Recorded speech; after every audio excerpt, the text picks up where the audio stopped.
কঠিন সময় নবীজি সাল্লাল্লাহু আলাইহি ওয়াসাল্লামের ধৈর্য ক্ষমার উদাহরণগুলো কিভাবে জীবনে প্রয়োগ করা যেতে পারে?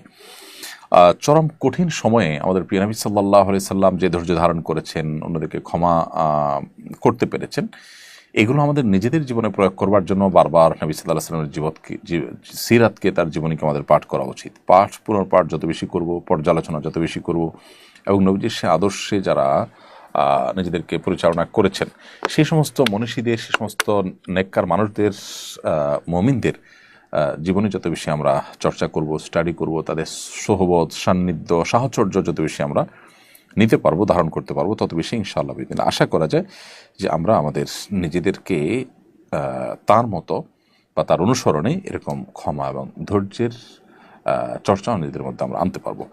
বিশেষ সুইডেনে এক ব্যক্তি প্রকাশ্যে কোরআন পুড়িয়ে অবমাননা করেছিল, তাকে গুলি করে হত্যা করা হয়েছে। কোরআন অবমাননার শাস্তি কী হওয়া উচিত এবং তা বাস্তবায়নের পদ্ধতি কী? কোরআন কারীম অবমাননা করলে ইসলামিক বিচার ব্যবস্থা থাকলে অবশ্যই তার চরম শাস্তির বিধান তার জন্য রয়েছে। কিন্তু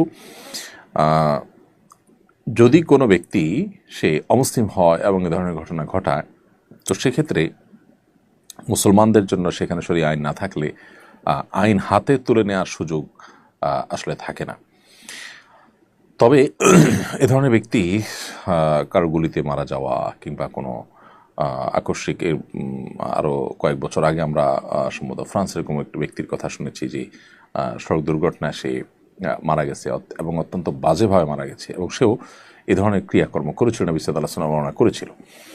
তো এগুলো তাদের প্রাপ্য, দুনিয়াতে আল্লাহ তাআলা খুব কিঞ্চিতই আমাদেরকে দেখান। এর আসল প্রাপ্য, আসল শাস্তি তো জাহান্নামে হবে। আল্লাহ তাআলা আমাদেরকে রক্ষা করুন সেসব থেকে।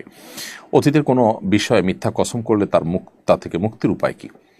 আপনি কসম করেছেন, অতীতে কিছু করেছেন, আসলে আপনি করেননি, তো এই যে মিথ্যা কসম করেছেন, এটার জন্য আপনাকে তওবা করতে হবে, খাঁটি অন্তরে তওবা নাসুহা করতে হবে। খুব জঘন্য কথা, একে তো মিথ্যা কথা, আবার আল্লাহকে আপনি সেখানে সাক্ষী রাখছেন। আল্লাহকে সাক্ষী রেখে মিথ্যা কথা বলা, এটা জঘন্যতম অপরাধ। এই অপরাধ, এটা জন্য আল্লাহ তাআলার কাছে মাপ চাইতে হবে, এবং জীবন আর কখনো যেন না আসার জন্য সচেষ্ট থাকতে হবে, সতর্ক থাকতে হবে। আর যদি বলেন যে না, অতীতে ভবিষ্যতে কোনো কিছু করবেন বলে কসম করেছেন, আসলে সেটা করেননি, তাহলে সেক্ষেত্রে কসমের কাফারা দিতে হবে যদি এটা খেলাফ করে থাকেন। আর অতীতে কিছু করেছেন বা করেননি, কসম করে অতীতের কোনো বিষয় নিয়ে কথা বলেছেন অথচ এটা মিথ্যা, তাহলে সেক্ষেত্রে আপনাকে তওবা করতে হবে। গ্রামের অনেক প্রশ্ন, ইসলাম ধর্ম গ্রহণ করলেন বিশিষ্ট ক্রীড়া সাংবাদিক দেব চৌধুরী। একজন মানুষ মুসলিম হলে সর্বপ্রথম তার কি কাজ? তিনি তো ইসলাম সম্পর্কে কিছুই জানেন না। ইসলাম সম্পর্কে জানার শুরুটা কি দিয়ে হতে পারে? এ ধরনের মানুষদের প্রথমে কোন বই পড়ার পরামর্শ দেবেন? প্রথমে আমরা সাধুবাদ জানাই সাংবাদিক দেব চৌধুরীকে, যিনি ইসলামের ছায়াতলে এসেছেন। নিশ্চয়ই তিনি ইসলাম নিয়ে পড়াশোনা করেছেন, স্টাডি করেছেন। আমরা আমাদের এই ভাইকে বরণ করে নিচ্ছি আমাদের আঙ্গিনায়। আল্লাহ তাআলা তাকে দ্বীন এবং ঈমানের উপরে অটল এবং অবিচল রাখুন। তিনি যেন আদর্শ মুসলিম হন, একজন দৃষ্টান্ত হওয়ার মতো মুসলিম হতে পারেন, আমরা সে দোয়া তার জন্য করছি। তার জন্য আমাদের সাধুবাদ এবং বারকবাদ রইল। এবং সেই সাথে তার এবং তার মতো যারা ইসলামের পথে নতুন আসেন, তাদের জন্য আমাদের যে পরামর্শ থাকবে সেটি হলো, প্রথমত তাদেরকে ইসলামের একেবারে বেসিক বিষয়গুলো জানতে হবে। এটার জন্য সহায়ক বই হিসাবে ডক্টর খন্দকার আব্দুল্লাহ জাহাঙ্গীর রাহিমাহুল্লাহর রাহে বেলায়েত বইটি বেশ উপযোগী। এই বইটি আমি পড়ার জন্য পরামর্শ দিব, এবং ধাপে ধাপে ইসলামের মৌলিক বিষয় জানার জন্য আরকানুল ইসলাম, আমাদের ডক্টর আব্দুল্লাহ জাহাঙ্গীর রাহিমাহুল্লাহ রয়েছে, তারপরে আরও অন্যান্য ওলামা ইকরামের বই পুস্তক রয়েছে।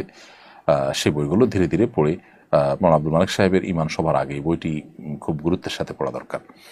তো এই সমস্ত বইগুলো পড়ে পড়ে আস্তে আস্তে তাকে অগ্রসর হতে হবে। আমরা আশা করছি যে তিনি দ্বীনের বেসিক বিষয়গুলো শিখবেন, কোরআন কারীম তেলাওয়াত করা শিখবেন। অন্তত নামাজটা সব কিছুর আগে শিখতে হবে, এটা ফরজ, এবং নামাজ শেখার জন্য যে কয়েকটা সূরা, দোয়া জানা দরকার, সেগুলো তিনি জানার চেষ্টা করবেন, মুখস্থ করার চেষ্টা করবেন ইনশাআল্লাহ। অনেকেই বলছেন শবে মেরাজের দিন বিয়ে করা যাবে না, আসলেই কি এই দিন বিয়ে করা নিষেধ? প্রিয় দর্শক, শবে মেরাজের দিন বিয়ে করা যাবে না এরকম কোনো কথা কোরআন এবং হাদিস অথবা আপনার কোনো ফুকাহে কেরামের কোনো উদ্ধৃতি, এরকম কোনো কিছু দ্বারায় সাব্যস্ত নয়। যার কারণে অতীতের কোনো বিষয়ে যদি কেউ মিথ্যা কথা, সরি, এই জন্য সমেরাজের দিন যদি কেউ বিয়ে করেন বা বিবাহের কোনো আয়োজন হয়, ফিক্সড হয়, তাহলে তার কোনোটি কিন্তু শরিয়া দৃষ্টিকোণ থেকে নিষিদ্ধ কিংবা হারাম হবে না।